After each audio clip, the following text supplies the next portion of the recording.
السلام علیکم ورحمۃ اللہ وبرکاتہ۔ الحمد للہ وکفیٰ وسلام علی عبادہ الذین اصطفیٰ، اما بعد۔ عن ابی ہریرہ رضی اللہ تعالی عنہ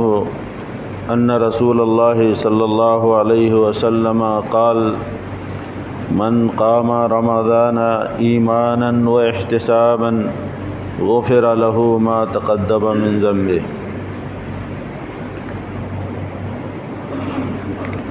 محترم حاضرین جمعہ،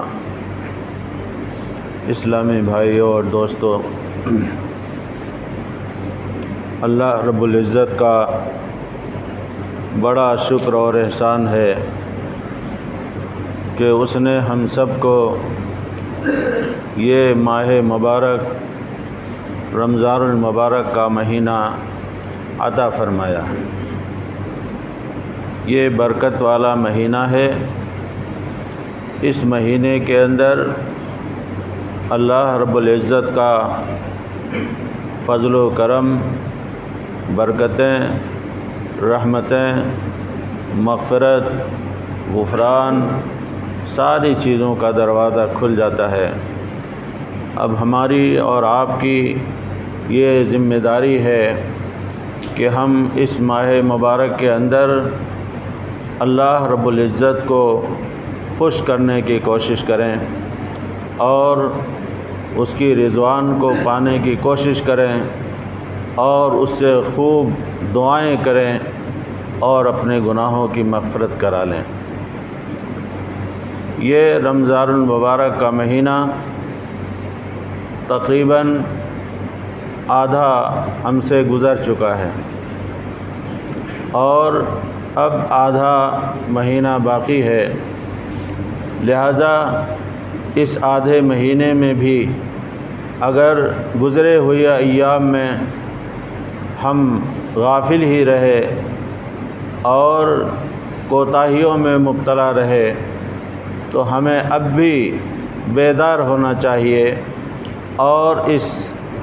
مہینے کے آخر میں اپنے آپ کو اللہ کی عبادت میں، اللہ کی ریاضت میں، قرآن کریم کی تلاوت میں، اللہ تعالیٰ کی جناب میں اپنے گناہوں کی مغفرت کرانے کے لیے کوشش کر لینی چاہیے۔ اللہ رب العزت سے دعا ہے کہ اللہ رب العزت ہم سب کو اس امر کی توفیق عطا فرمائے۔ آج عربی زبان میں جو خطبہ پیش کیا جائے گا، اس خطبے میں رمضان المبارک کی مناسبت سے باتیں پیش کی جائیں گی۔ ویسے عموماً ہر رمضان کے مہینے میں رمضان المبارک سے متعلق اس کے احکام، اس کے فضائل اور اس کے مسائل سے متعلق مختلف گفتگو ہوتی رہتی ہے۔ یہ گفتگو محض اس لیے ہے تاکہ اس کی تذکیر کی جائے، اس کا اعادہ کیا جائے اور کچھ بھولی ہوئی چیزوں کو دوبارہ یاد کرا دیا جائے۔ ہم نے آپ کے سامنے رسول اللہ صلی اللہ علیہ وسلم کی ایک چھوٹی سی حدیث پڑھی ہے۔ اس میں اللہ کے رسول صلی اللہ علیہ وسلم نے فرمایا کہ جو شخص رمضان کے مہینے کو پاتا ہے اور اس کے روزے رکھتا ہے نیک نیتی کے ساتھ، اللہ پر ایمان اور یقین رکھتے ہوئے اور اللہ تعالیٰ سے ثواب کی امید رکھتے ہوئے، تو اللہ تعالیٰ اس کے پچھلے گناہوں کو معاف کر دیتا ہے۔ اسی طرح ایک دوسری روایت کے اندر یہ بھی ہے کہ جو رمضان کے مہینے کی راتوں کے اندر قیام کرتا ہے اور اس کے ساتھ بھی وہی شرط لگائی گئی ہے ایمان کے ساتھ، یعنی اللہ پر ایمان رکھتے ہوئے اور احتساب، اللہ تبارک تعالیٰ سے ثواب کی امید رکھتے ہوئے، نیک نیتی کے ساتھ، اخلاص کے ساتھ، جس نے رمضان المبارک کی راتوں کے اندر قیام کیا تو اللہ رب العزت اس کے پچھلے گناہوں کو معاف کر دیتا ہے۔ یہ ایک چھوٹی سی حدیث ہے جس میں ہمارے اور آپ کے لیے بڑی عبرت کی بات پیش کی گئی ہے۔ رمضان کے مہینے کا روزہ رکھنا تو اسلام کے ارکان میں سے ایک رکن ہے۔ یہ روزہ ہم سب کے اوپر فرض ہے، لہذا اگر کوئی شخص جان بوجھ کر کے بلا عذر کے روزہ نہیں رکھتا ہے تو گویا کہ وہ اسلام کے ایک رکن کو منہدم کر رہا ہے اور وہ اللہ کی نگاہ میں اپنے آپ کو زبردست سزا کا مستحق قرار دیتا ہے۔ بڑے افسوس کی بات یہ ہے کہ ہمارے محلے کے اندر، ہمارے معاشرے کے اندر کچھ ایسے لوگ بھی ہوا کرتے ہیں جنہوں نہ تو اس مہینے کی کوئی وقات ہوتی ہے، نہ اس مہینے کی کوئی قدر ہوتی ہے اور نہ ہی اس روزے کی کوئی اہمیت ہوتی ہے، اور اسی طرح دین کی باتیں جو ان کے سامنے بیان کی جاتی ہیں تو اس دین کی بات پر بھی وہ کوئی توجہ نہیں دیتے، بلکہ اس کو ہلکے میں لے کر کے اس کو یوں ہی نظر انداز کر دیا کرتے ہیں۔ میرے بھائیوں، یہ دین کے تئیں جو ہمارے اندر لاپرواہی پائی جا رہی ہے، اس کا بڑا نقصان خود ہماری ذات پر بھی ہے، ہماری قوم پر بھی ہے اور ہماری آنے والی نسلوں پر بھی ہے۔ اس لیے ضرورت ہے اس بات کی کہ ہم دین کی بنیادی چیزوں کو جاننے کی کوشش کریں اور اس کو اپنے ذہن و دماغ کے اندر بٹھائیں اور اب آنے والی نسلوں کی بھی آبیاری اسی انداز میں کریں تاکہ وہ دین کو سمجھیں، دین کی قوت ان کے اندر پیدا ہو تاکہ وہ دنیا میں بھی خوش رہیں اور اللہ کی نگاہ میں بھی خوش رہیں۔ جو مسئلہ ہم نے آج چھیڑا ہے وہ مسئلہ تراویح کا ہے۔ اللہ کے رسول صلی اللہ علیہ وسلم نے رمضان کے مہینے کے اندر 3 دن تک تراویح کی نماز پڑھائی۔ سب سے پہلے ہم آپ کو یہ بتا دیں کہ احادیث کی کتابوں کے اندر عشاء کی نماز کے بعد سے لے کر کے فجر کی نماز سے کے درمیان جو بھی نمازیں پڑھی جاتی ہیں یا اللہ کے رسول صلی اللہ علیہ وسلم نے پڑھا ہے، ان کو مختلف عنوان سے اور مختلف ناموں سے جانا جاتا ہے۔ اسے قیام اللیل بھی کہا جاتا ہے، صلاۃ اللیل بھی کہا جاتا ہے، صلاۃ التہجد بھی کہا جاتا ہے، صلاۃ الوتر بھی کہا جاتا ہے، اور رمضان کے مہینے میں ہم اور آپ جو نمازیں پڑھتے ہیں عشاء کے بعد، یہ صلاۃ التراویح بھی اسی کا ایک حصہ ہے۔ یہاں ان ناموں کے بتانے کا مقصد یہ ہے کہ آج ہمارے معاشرے میں ہر طرح دین کے معاملے میں ہر طرح کی کمیاں پیدا ہوتی چلی جا رہی ہیں اور نئی نئی فکر کے لوگ ایک ایک گولے داغتے رہتے ہیں، جس سے عوام الناس جو لوگ کم پڑھے لکھے ہوتے ہیں ان کے ذہن و دماغ کے اندر ایک طرح تشویش پیدا ہو جاتی ہے۔ کچھ لوگ یہ کہتے ہیں کہ یہ صلاۃ التراویح کیوں پڑھی جاتی ہے، اللہ کے رسول صلی اللہ علیہ وسلم نے پڑھا ہی نہیں۔ اس طرح کہہ کر کے لوگ صلاۃ التراویح کی وقات کو ختم کر دیتے ہیں، جبکہ اللہ کے رسول صلی اللہ علیہ وسلم نے رمضان المبارک کے مہینے کے اندر 3 رات تک باجماعت نماز پڑھی۔ صحابہ کرام نے رسول صلی اللہ علیہ وسلم کے ساتھ اس تراویح کی نماز کو پڑھا، لیکن تیسرے یا چوتھے دن اللہ کے رسول صلی اللہ علیہ وسلم نے جماعت کے ساتھ نماز نہیں پڑھائی، اور بعد میں آپ صلی اللہ علیہ وسلم نے اس کی وجہ بھی بتائی کہ میں رات میں کیوں نہیں تمہارے پاس آیا، میں اس لیے کہ مجھے اس بات کا خوف ہو گیا کہ کہیں ایسا نہ ہو کہ رمضان کے مہینے کے اندر یہ تراویح کی نماز یا قیام اللیل تمہارے اوپر فرض نہ کر دی جائے اور تم مشقت کے اندر مبتلا ہو جاؤ۔ یہ تو رسول صلی اللہ علیہ وسلم کی اس امت کے لوگوں پر شفقت رہی ہے کہ وہ نماز فرض نہیں ہوئی، اور آج ہمارا حال یہ ہے کہ ہمارے اندر اتنی تساہلی کاہلی پیدا ہو گئی ہے کہ ہم اس نماز کی وقت کو بھلا بیٹھے ہیں اور اپنی سہولت کے خاطر اس طرح کی اول فول باتیں بھی بکتے ہیں کہ اس کی کوئی حیثیت ہی نہیں۔ اسی طرح صلاۃ اللیل کے سلسلے میں اللہ کے رسول صلی اللہ علیہ وسلم کی ایک حدیث اور ہے، من قام مع الامام حتی ینصرف کتب لہ قیام لیلہ، کہ جو شخص امام کے ساتھ نماز قائم کرتا ہے یعنی قیام اللیل ادا کرتا ہے یا تراویح کی نماز ادا کرتا ہے، یہاں تک کہ امام اس نماز سے فارغ ہو جائے اور آدمی بھی اس کے ساتھ امام کے ساتھ نماز پڑھتا رہا، کتب لہ قیام لیلہ، تو ایسے شخص کے لیے پوری رات قیام کا ثواب لکھ دیا جاتا ہے۔ آپ اس حدیث کو پیش نظر رکھیں اور اپنے ماحول کا جائزہ لیں۔ ہم میں سے کتنے ایسے لوگ ہیں جو صرف فرض نماز پر اکتفا کرتے ہیں، کتنے ایسے لوگ ہیں جو فرض نماز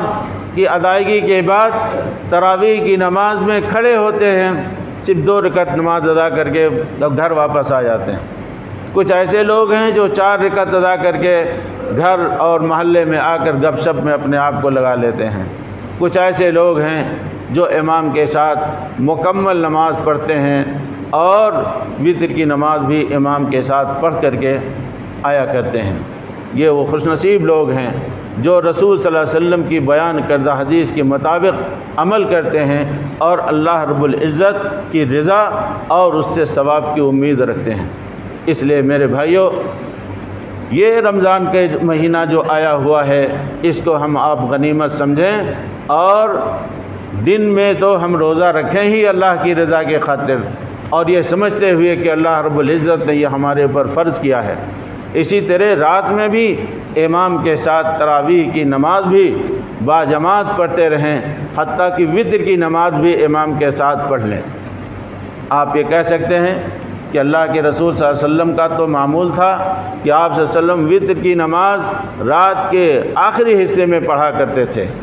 تو یہاں ہم آپ کو بھی بتا دیں کہ اگر آپ امام کے ساتھ وتر کی نماز پڑھ لیتے ہیں تو آپ کا یہ وتر پڑھ لینا یہ معنی نہیں ہے اس بات سے کہ آپ بعد میں نفلی نماز نہیں پڑھ سکتے ہیں۔ آپ کو اللہ تبارک تعالیٰ جو توفیق دے، سحری کے وقت اٹھیں، آدھی رات کے بعد اٹھیں، آپ کو جو بھی اللہ رب العزت توفیق دیتا ہے نفلی نماز آپ پڑھتے رہیں۔ ہاں البتہ وتر کی نماز کی دہرانے کی ضرورت نہیں ہے، کیونکہ رسول صلی اللہ علیہ وسلم کی حدیث ہے لا وتران فی لیلۃ واحدہ، ایک رات کے اندر 2 وتر کی نماز نہیں ہے۔ لہذا آپ امام کے ساتھ پڑھیں، اور گھر واپس آنے کے بعد اگر آپ شب بیداری کرتے ہیں یا سحری کے لیے آپ اٹھتے ہی ہیں، سحری کے وقت بھی آپ نفلی نماز پڑھیں۔ اور رات کی نماز کیسے ہوگی؟ ایک دوسری حدیث کے اندر اللہ کے رسول صلی اللہ علیہ وسلم نے اس کی بھی صراحت فرما دی، صلاۃ اللیل مثنی مثنی، رات کی نماز 2 رکعت ہے، 2 رکعت آپ پڑھ کر کے سلام پھیر دیا کریں۔ جتنی آپ نماز پڑھنا چاہیں آپ رات بھر عبادت کرتے رہیں، کوئی حرج کی بات نہیں ہے، کوئی معیوب نہیں ہے۔ جس قدر آپ اللہ کی عبادت میں لگائیں گے اپنے آپ کو، اسی قدر اللہ تبارک تعالیٰ کے ہاں آپ ثواب کے مستحق ہوں گے۔ ایک اور مسئلہ رمضان آتے ہی ہمارے معاشرے میں آپس میں چھڑ جایا کرتا ہے کہ رکعت کی تراویح کی کتنی رکعتیں پڑھی جائیں، تراویح کی کتنی رکعتیں پڑھی جائیں۔ ہم تراویح کا اہتمام زیادہ نہیں کریں گے، لیکن ایسے مسئلے مسائل میں بڑھ چڑھ کر کے حصہ لیتے ہیں اور آپس میں بحث و مباحثہ کرتے رہتے ہیں۔ میرے بھائیوں، یہ عبادات ہیں، ان عبادات میں ہم کو بحث و مباحثہ کرنے کی ضرورت نہیں ہے۔ ہمیں نہایت ہی دل جمعی کے ساتھ اور خوش دلی کے ساتھ، نیک نیتی کے ساتھ ان عبادات کو انجام دینا چاہیے اور اللہ کی رضا کو حاصل کرنے کی ہر ممکن کوشش کرتے رہنا چاہیے اور دعا کرتے رہنا چاہیے۔ رہی بات تراویح کی، تو اکثر مسالک کے اندر 20 رکعت کے بارے میں زور دیا جاتا ہے، لیکن احادیث کی روح سے دیکھا جائے تو ایسی صورت میں اللہ کے رسول صلی اللہ علیہ وسلم 8 رکعت تراویح کی نماز پڑھا کرتے تھے، 3 رکعت وتر کی نماز پڑھا کرتے تھے، اور اسی طرح 2 رکعت فجر کی سنت پڑھا کرتے تھے۔ اس طرح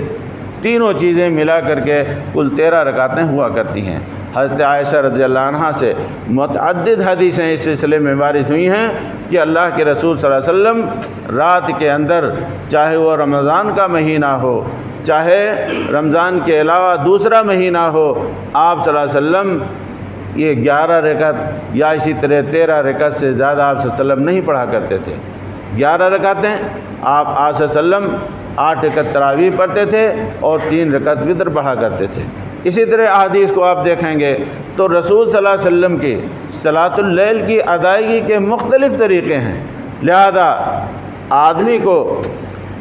ان رکعتوں کی تعداد میں نہیں پڑھنا چاہیے، بلکہ ان رکعتوں کے اندر حسن پیدا کرنا چاہیے۔ ہمیں یہ دیکھنا چاہیے کہ ہم جو نماز ادا کر رہے ہیں، ہماری یہ نماز واقعی نماز ہوتی ہے، ہم عبادت کر رہے ہیں یا عبادت کے نام پر ایک رسم ادا کر رہے ہیں۔ اگر ہم دیکھیں اپنی مسجدوں کا جائزہ لیں تو ایسی صورت میں یہی نتیجہ نکلتا ہے کہ ہم رمضان کے اس مبارک مہینے کو پا کر کے رات میں صحیح معنوں میں عبادت نہیں کرتے ہیں، بلکہ عبادت کے ایک رسم کو نبھاتے ہیں۔ ہمارے حفاظ کرام بھی اتنی اسپیڈ کے ساتھ قرآن مجید کی تلاوت کرتے ہیں کہ اس کا کوئی حرف، کوئی کلمہ صحیح طور پر واضح نہیں ہوتا ہے۔ میرے بھائیوں، قرآن کی اس طرح کی تلاوت کرنا، نماز کے اندر ایسی تلاوت کرنا، یہ ساری کی ساری چیزیں قرآن مجید کی حرمت کے خلاف ہیں۔ قرآن مجید کے تلاوت کے آداب یہ ہیں کہ نہایت ہی اطمینان کے ساتھ، سکون کے ساتھ، الفاظ کی رعایت کرتے ہوئے، مخرج کا لحاظ کرتے ہوئے اطمینان کے ساتھ آپ قرآن کی تلاوت کریں۔ اور یہاں تو ہم تراویح کے نام پر ایک عبادت کر رہے ہیں، تو عبادت کے نام پر ہمیں عبادت صحیح انداز میں ہونی چاہیے تاکہ ہمارے دل کو بھی سکون ہو، اطمینان ہو، ہمیں یہ لگے کہ ہم نے عبادت کی ہے۔ لہذا اس طرح کی حرکتوں سے ہمیں تھوڑا بچنا چاہیے، اور ہماری یہ کوشش ہونی چاہیے کہ ہماری عبادت صحیح انداز میں اور صحیح طریقے سے ہوا کرے۔ اللہ رب العزت سے دعا ہے کہ اللہ رب العزت ہم سب کو جو ایام باقی رہ گئے ہیں، ان ایام میں اچھا عمل کرنے کی توفیق عطا فرمائے اور ہمارے اس عمل کو قبول فرمائے۔ اور میرے بھائیوں، عمل کی قبولیت کے لیے 2 بنیادی شرطیں ہیں۔ ایک تو آپ کے اندر اخلاص پایا جا رہا ہو، اور دوسرے یہ ہے کہ رسول صلی اللہ علیہ وسلم کے بتائے ہوئے طریقے کے مطابق ہو، رسول صلی اللہ علیہ وسلم کے بتائے ہوئے طریقے کے مطابق ہو۔ اگر یہ دونوں چیزیں آپ کی عبادت میں پائی گئیں تو آپ کا یہ عمل صالح بھی ہوگا، آپ کا یہ عمل مقبول بھی ہوگا، اور اگر دونوں میں سے کوئی ایک کمی پائی گئی تو ایسی صورت میں آپ یہ سمجھیں کہ عبادت کے اندر خلل ہے، اور جس عبادت میں خلل ہوگا وہ مقبول نہیں ہوگا۔ اللہ رب العزت ہم سب کو حسن عمل کی توفیق عطا فرمائے، اور ہم سب کی عبادات کو صرف قبولیت سے نوازے، اور رسول صلی اللہ علیہ وسلم کی اتباع کرنے کی توفیق عطا فرمائے۔ آمین۔ السلام علیکم ورحمۃ اللہ وبرکاتہ۔